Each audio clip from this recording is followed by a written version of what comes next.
হারাম পন্থায় উপার্জিত বক্ষিত খাবার থেকে অর্জিত হয়ে যে রক্ত মাংস পয়দা হয় তা জান্নাতে প্রবেশ করবে না। এখন হারাম পন্থায় উপার্জিত বলতে আমরা কি বুঝি? সুদ বুঝি, ঘুষ বুঝি। শুধু সুদ আর ঘুষই মনে হয় হারাম পন্থায় উপার্জন, আর কোনো উপার্জন নাই হারাম পন্থায়। আরো অনেক কিছু আছে হারাম বলতে যা বোঝায়, আরো অনেক কিছু আছে। যে সামনে 2-4 খানা হাদিস, বেশিক্ষণ আলোচনা করার তো সুযোগ পাইতাম না, আর 2-4 খানা হাদিস আমি আপনাকে শোনাবো। রাসূল পাক সাল্লাল্লাহু আলাইহি সাল্লাম অন্য হাদিসে বলেন, মানিশ তারা সাওবান বে আশারাতি দারাহিমা ওয়া ফিহি দিরহামু হারামিন লাম ইয়াকবালিল্লাহু লাহু সালাতান মা দামা আলাইহি রাওয়াহু আহমদ। তাও সিয়াসিত্তার আরেকখানা হাদিস, রাসূল পাক সাল্লাল্লাহু আলাইহি সাল্লাম বলেন, কেউ যদি 10 দিরহামের একটা কাপড় কিনে, 10 দিরহাম দিয়ে যদি কেউ একটা কাপড় কিনে, আর ওই দিয়ে 10 দিরহামের মধ্যে মাত্র একটা দিরহাম তার হারাম পন্থায় উপার্জন, 10টা দিরহামের 9টা দিরহাম তার হালাল পন্থার উপার্জন, কিন্তু 10টা দিরহামের একটা দিরহাম মাত্র হারাম পন্থার উপার্জন। এই 10 দিরহাম দিয়ে সে একটা কাপড় কিনলো, ওই কাপড় পরে সে নামাজ আদায় করলো। এই কাপড়টা পরে সে কি করলো? নামাজ আদায় করলো। যখন এই কাপড় পরে সে নামাজ আদায় করলো, লাম ইয়াকবালিল্লাহু লাহু সালাতান মা দামা আলাইহি, আল্লাহ পাক রব্বুল আলামিন ওই ব্যক্তির নামাজ কবুল করবেন না। তাহলে এখানে 10 দিরহাম উদাহরণ দেওয়া হয়েছে, মূলত 10 দিরহাম না, আপনি যত দিয়ে কাপড় কিনেন, আরো কম দিয়ে কিনেন, আরো বেশি দিয়ে কিনেন, এর মধ্যে সবই হালাল, সামান্য কিছু হারাম পন্থার উপার্জন। হয়তো সুদের টাকা আছে বা ঘুষের টাকা আছে, অথবা অন্য কোনো দুর্নীতির টাকা আছে, অথবা কেউ ঠকাইয়া আছে, ইত্যাদি ইত্যাদি। এই কাপড় পরে নামাজ পড়লে এই নামাজ আল্লাহর দরবারে কবুল হবে না। আবার কেউ রোজা রাখলো,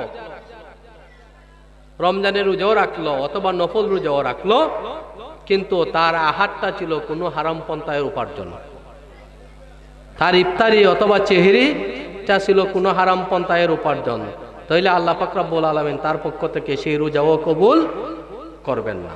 কারণ আল্লাহ পাক রব্বুল আলামিন হচ্ছেন পবিত্র, আর আল্লাহ পাক রব্বুল আলামিন পবিত্র ছাড়া অন্য কিছু অপবিত্রকে আল্লাহ পাক রব্বুল আলামিন কবুল করেন না। আসেন অন্য আরেকখানা হাদিসে, কালা রাসূলুল্লাহ সাল্লাল্লাহু আলাইহি সাল্লাম,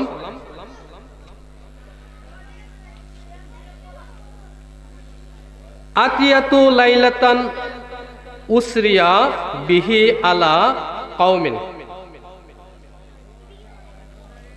বুতুনহুম কাল বুয়ুতি ফিয়াল হাইয়াতু তুরা মিন খারিজিন বি বুতুনিহিম ফাকুলতু মান হাউলাই ইয়া জিব্রাইল কালা হাউলাই আকালাহুর রিবা।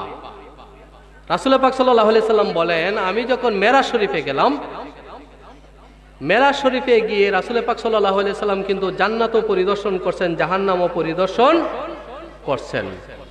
যদিও মেরাজ শরীফের ঘটনা আমরা জানি অল্প সময়ে রাসূল পাক সাল্লাল্লাহু আলাইহি সাল্লাম ঘুরে আইছেন, কিন্তু বিতর্কতভাবে সময় লাগছে 27 বছর।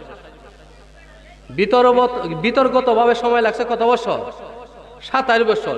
কেউ যদি আমরা সারাটা বাংলাদেশ ঘুরে দেখতে চাই, তাহলে কি 1-2 মিনিটে হইব? দিনের পর দিন যাইব না, মাস যাইব না। হ্যাঁ, তাহলে জান্নাত জাহান্নাম কত বড়, জান্নাত জাহান্নাম কত বড়। রাসূল পাক সাল্লাল্লাহু আলাইহি সাল্লাম জান্নাতও পরিদর্শন করছেন, জান্নাতের কি কি নিয়ামত আছে, কে কি কাজ করলে কোন নিয়ামত পাইব, সবগুলা পরিদর্শন করছেন। আবার যখন জাহান্নাম পরিদর্শন করতে গেলেন, তখন দুনিয়াতে কে কি কাজ করলে, খারাপ কাজ করলে জাহান্নামে তাকে কোন প্রকারের শাস্তি দেওয়া হবে, এইগুলা রাসূল পাক সাল্লাল্লাহু আলাইহি সাল্লামকে জাহান্নামে দেখানো হয়েছে। রাসূল পাক সাল্লাল্লাহু আলাইহি সাল্লাম একটা জায়গাতে পরিদর্শনে গেলেন, দেখলেন এখানে এক প্রকার লোক, ওদের পেটগুলা বড় বড় বিল্ডিং এর মতো। কিসের মতন? বড় বড় ঘরের মতন।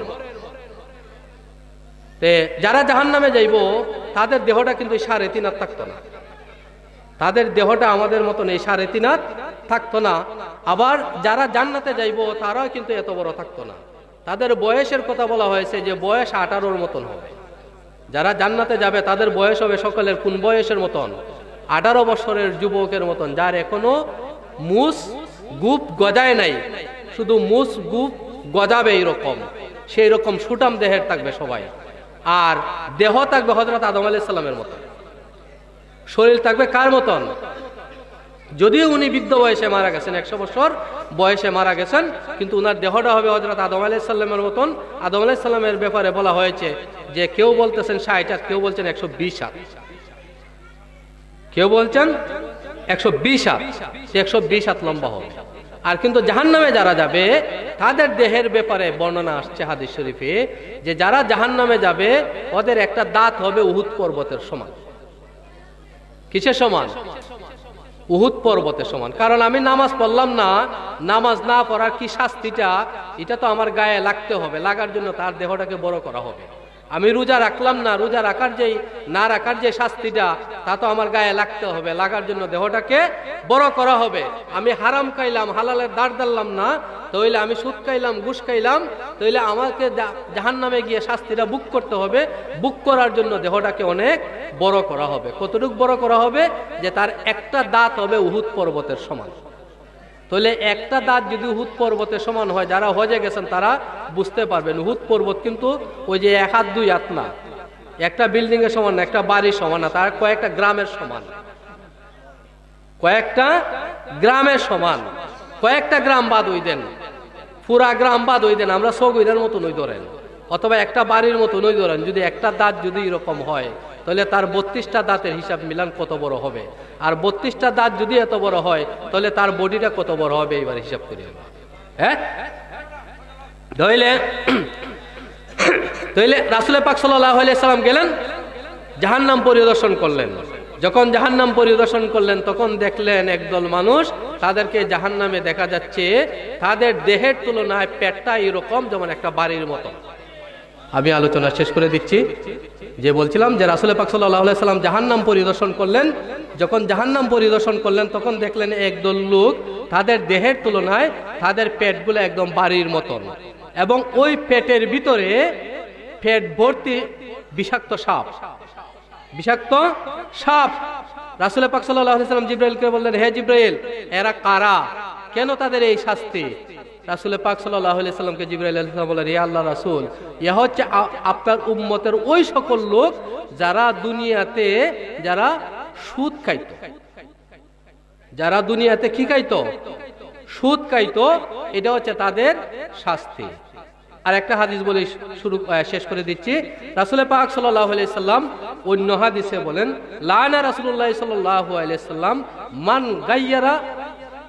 মান গায়্যারা শিরাল আট মানারাল আট, মান গায়্যারা মানারাল আট।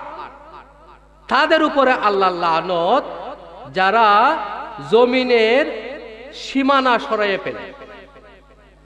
যারা জমিনের সীমানা কি করে, মানে সহজ বাংলা ভাষায় যে ক্ষেতের আইল সরাইয়ে লাই, কুটা সরাইয়ে লাই, কথা বুঝাইতে পারলাম?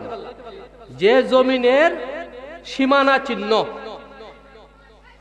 যে জমিনের সীমানা চিহ্ন যে কুটার মাধ্যমে চিহ্নিত, এই দ্বার হচ্ছে আপনার, এই দ্বারা আমার, এই দ্বারা একজনের, এই দ্বারা একজনের, এভাবে তো কুটা দেওয়া থাকে না। যে জমিনের কুটা সরাইয়ে ফেলে নিজের ক্ষেত বড় করতে চায়, তাদের উপরে হচ্ছে আল্লাহর লানত। আল্লাহ পাক রব্বুল আলামিন আমাদের সকলকে মহান পরওয়ারদিগারের লানত থেকে বাঁচাইয়া আল্লাহ পাক রব্বুল আলামিন যেন আমাদের সকলকে ভালোইয়া চলার তৌফিক দান করেন। সবাই বলে আমিন। আজকের ওয়াজ থেকে যেন আমরা যারা আসছি, আল্লাহ পাক রব্বুল আলামিন যেন প্রত্যেকটা নামাজ, প্রত্যেকটা রোজা, আমাদের উপর যার যে হক রয়েছে প্রত্যেকটা হক যেন ঠিকভাবে আদায় করার তৌফিক দান করেন। সবাই বলে আমিন। ওয়া আখিরি দাওয়ানা আলহামদুলিল্লাহি রাব্বিল আলামিন। আসসালামু আলাইকুম ওয়া রাহমাতুল্লাহি ওয়া বারাকাতুহু।